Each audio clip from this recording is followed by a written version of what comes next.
जब हम बचपन में थे तो एक टोली से पूरा घर नहाता था। जब हम बचपन में थे तो एक टोली से पूरा घर नहाता था। दूध का नंबर बारी बारी आता था। दूध का नंबर बारी बारी आता था। छोटा माँ के पास से छोटा माँ के पास सोकर इठलाता था। छोटा माँ के पास सोकर इठलाता था। पिताजी से मार कर डांट सबको सताता था। पिताजी से मार का डर सबको सताता था। बुआ के आने से मोहल्ला शांत हो जाता था। बुआ के आ जाने से मोहल्ला शांत हो जाता था। पूरी खीर से पूरा घर रविवार को त्योहार मनाता था। पूरी खीर से रविवार को पूरा घर त्योहार मनाता था। बड़ी बहन के कपड़े छोटे होने का इंतजार रहता था। बड़ी बहन का कपड़ा छोटे होने का इंतजार रहता था। स्कूल में बड़े की ताकत से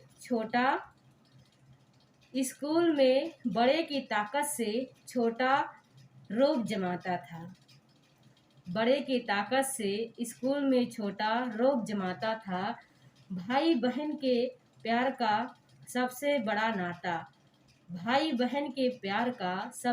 नाता था। धन का महत्व कभी सोचा भी ना था। बड़े का बस्ता किताब, साइकिल, कपड़े, खिलौने, पेंसिल, साइकिल, चम्मच सब मेरा हो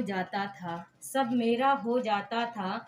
मम्मी पापा नानी नाना पर हक जताता था। मम्मी पापा नानी नाना सब पर अपना हक जताता था। एक छोटी सी संदूक को अपनी जान से ज़्यादा प्यारी तिजोरी बनाता था। एक छोटी सी संदूक को अपनी जान से भी ज़्यादा एक प्यारी सी तिजोरी बनाता था। जो रुपए रिश्तेदारों से मिलते थे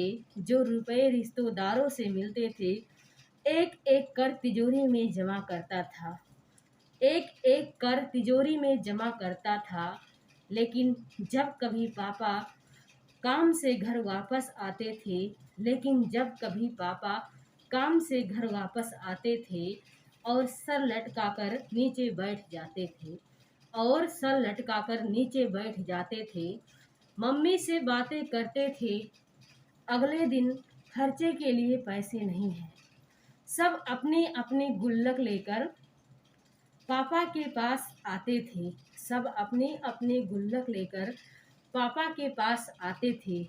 कोई कहता था मेरे पास 100 हैं, तो कोई कहता था मेरे पास 200 हैं, और कोई कहता था मेरे पास 50 ही रुपए हैं।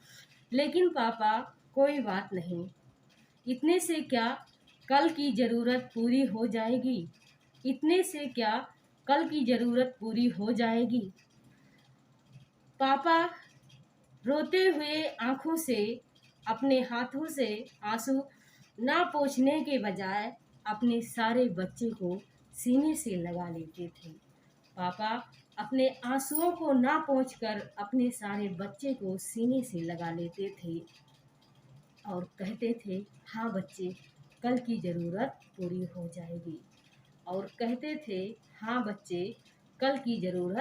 हो जाएगी। तो ये मेरी छोटी सी कहानी थी। आपको कैसी लगी? अगर थोड़ी सी भी अच्छी लगी है तो थैंक यू।